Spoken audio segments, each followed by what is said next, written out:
Hello and welcome to this tutorial. In this tutorial, we're going to be looking at ADC analog to digital converter, and specifically we're going to be taking a look at a product from Ada Foods which is used to perform this very purpose, which is ADS1015 and ADS1115. Before we do anything, I'd like us to look at the meaning of ADS and the general terms behind the working of an ADC. Now I put a short definition here that analog to digital converter ADC is an electronic integrated circuit used to convert analog signals such as voltages to digital or binary form consisting of ones and zero. Most time you have to work with ones and zero in your circuit, and there's need for you to convert to this, which is ones and zero. You have a lot of devices that give out analog signals such as a sound signal, it may be from voltages, alternating currents.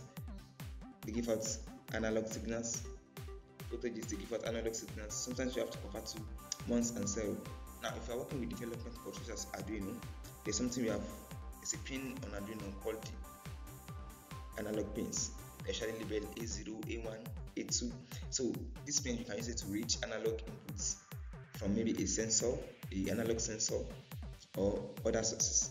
But some other development boards such as Raspberry Pi, the Circuit Python, so there's no analog pins. So there's need for you to use what? An ADC, which is going to convert an analog signal to a digital signal, so that you can read it using the development board. So today we are going to be looking at ADS1015, the product is from Ada Foods, and ADS1115. So here we have a picture from Google. This is showing ADS1015. You can say they usually sell it with the pin separate and the board separate.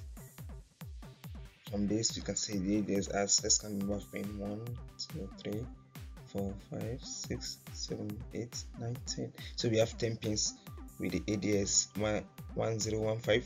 You can see the field, the ground, the clock line, the data line, the address, so A0 to A3, we have 4 analog inputs, which runs from A0 to A3. So these are 4 analog inputs. And this is ADS1115. If you look at the two, we see that they quite look the same. They have the same analog input, which is for here A0 to A3, the address, the clock line, and the data line. Now we are going to be examining the difference between these two later in the video, and we are going to be seeing where ADS115 is necessary and where you are supposed to use ADS1015. Now another picture I come across on the internet, which I also have with me, is this. Now it's like the build ADS1015 and 1115 on the same board. So the manufacturer is going to take, or the wholesaler, if the board the one you are using is ADS1015 or ADS1115, but the quite looks the same, just like here. So we have the ADS, so the name of this is GY ADS1115 / ADS1015. So if it is ADS1115, this place is going to be ticked. The other way around, if it's ADS1015, this place is going to be ticked. Just like what I have here, I have ADS1015 here, so we have a red pointer here. So you might not see what we have in the previous slides about the picture of the two separate components. You may have something like this. So if you are looking for ADS1115, look for the one that it was ticked there, and if you are looking for ADS1015, it's going to be ticked here. So now let's look at the features of ADS1015 and 1115. We are going to be looking at the differences between them and the similarities, the power supply and the gains. So the first thing I would like to talk about is the power supply. So for the two, for ADS1015 and 1115, they both have a wide supply range, which is 2.0 volt to 5.5 volts. So the minimum volt that your ADC is going to run on is 2.0 volts, and the maximum is going to run on is 5.5 volts. I'm going to beg you, please try as much as possible not to overshoot this value. So don't try to bring in a voltage of 6 volts to your ADC. It might blow up the IC, who knows. and they both work on I2C interface. So if you are using your ADC with a development board, so you have to enable the I2C interface.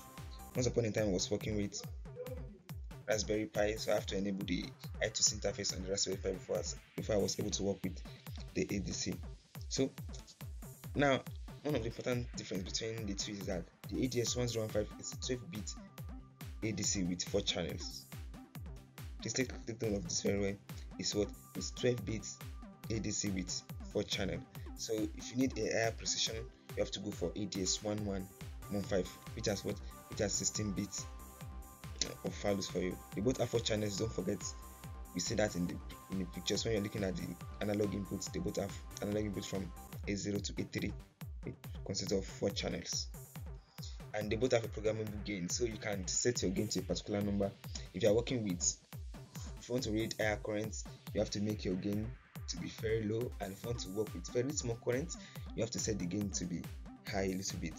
So through this, you're going to read your perfect value without overshooting or undershooting. And to continue on the features, let's look at the ranges.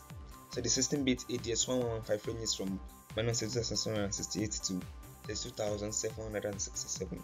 If you are doing your calculation, if you want to convert this to volts, you should know how to tweak these values. These are quite important. And this is 12-bit ADS1015 ranges from -2048 to 2047. Now, the IF numbers in this two ADC correspond to 4.096 volts. That means the maximum number of voltage your ADC can give out as output is 4.096. So if you have a value of 32,067 on the ADS1115, so that is equivalent to what? To 4.096 volts. And if you have the same value of 2047 on ADS1015, so that's also equivalent to 4.096.